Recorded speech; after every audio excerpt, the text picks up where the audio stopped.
5 creepy Fifth Doctor stories for spooky season. Hello and welcome to another video.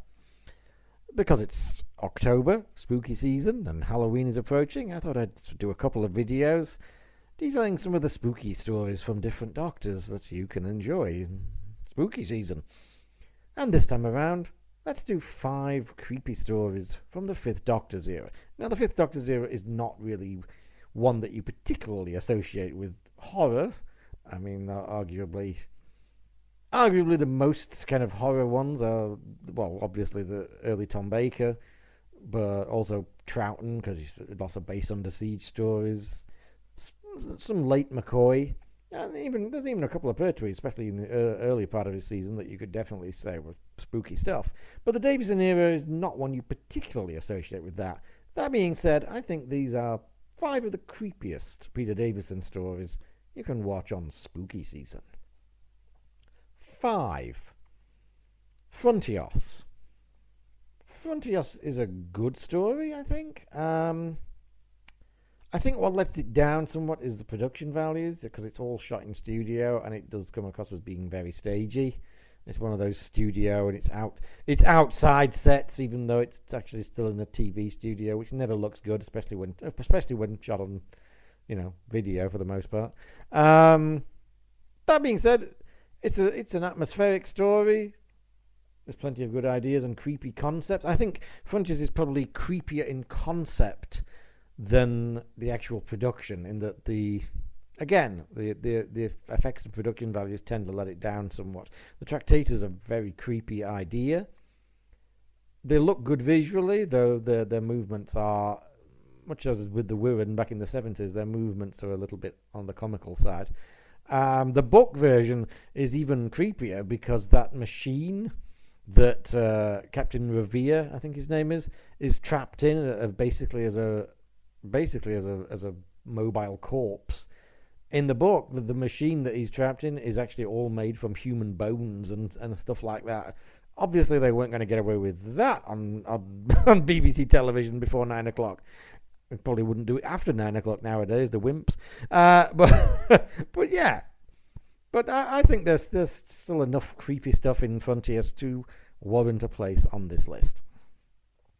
4. Snake Dance. I kind of gone off Snake Dance a little bit lately. I still prefer it to Kinder, which I consider one of the most overrated stories in the history of the show, and just complete nonsensical bollocks. Snake Dance at least has a story. But there are some creepy moments in it. I find it a little bit slow and dry of the last couple of times I've tried to watch it. But there are some spooky moments in it.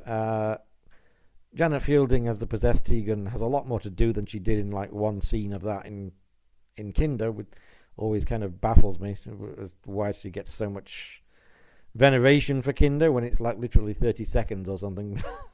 Here she gets to do it for the majority of the story, and it's much better as a result. And there's some creepy imagery and some creepy stuff. And even the snake effect at the end is much better and much creepier than the papier-mâché one at the end of Kinder. I'm sure that's the same one they use as the papier-mâché version in this. Maybe. Anyway, Snake Dance. 3. Earthshock. You don't often think of this Earthshock as a creepy story, because it's more seen as kind of an action, though. But there are some very creepy moments in Earthshock, particularly in episode 1, in the caves with the creepy lurking androids and the military team being picked off one by one. It's all very spooky. It's all very horror movie stuff. And even in, like, say, episode 2, I'd say there's some creepy stuff on the freighter with the down in the kind of the catacombs of the ship with all the, I can't remember what they call all those things that the Cybermen are actually hiding in. Earthshock's great fun, and let's face it, you can watch Earthshock anytime because it's Earthshock. It's great stuff. 2. Enlightenment. Enlightenment is a very spooky story. This is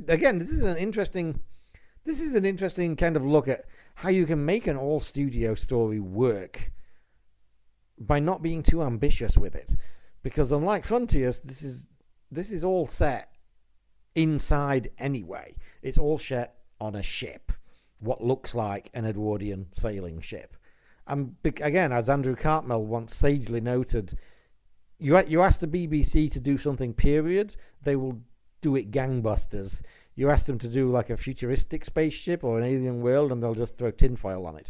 But you but you give them period stuff to do, and it'll look awesome. And that's, again, Enlightenment looks so much more expensive than, say, Frontiers, because it's not trying to do too much. It's also a really spooky story. There's some great eerie performances, particularly from Mariner, Christopher Brown, I want to say, and Keith Barron as the captain of the Eternals. It's all very spooky stuff, very atmospheric. The stuff on the deck with the ships hanging in space, that's beautifully done. And the model effects are some of the best in the show's history. Way better than those fucking shitty CGI ones they put on the special edition for God knows what reason.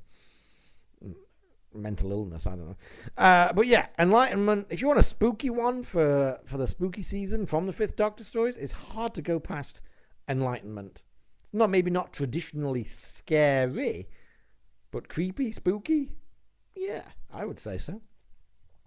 However, my number one choice for the creepy Fifth Doctor story for the spooky season, well, it's got to be probably, arguably, the only real kind of horror one from the entire era. And I would say that's The Awakening. The Awakening is pure horror movie stuff. The isolated village that nobody can get out of. In this case, it's mainly because it's being guarded rather than force fields or anything like that. And something terrible is happening within. Past and future are mixing. Something evil is waking up and chaos is reigning. It's classic horror movie stuff. And even at a fairly brisk 2 parts, it's got some very effective and spooky moments. I've always liked The Awakening.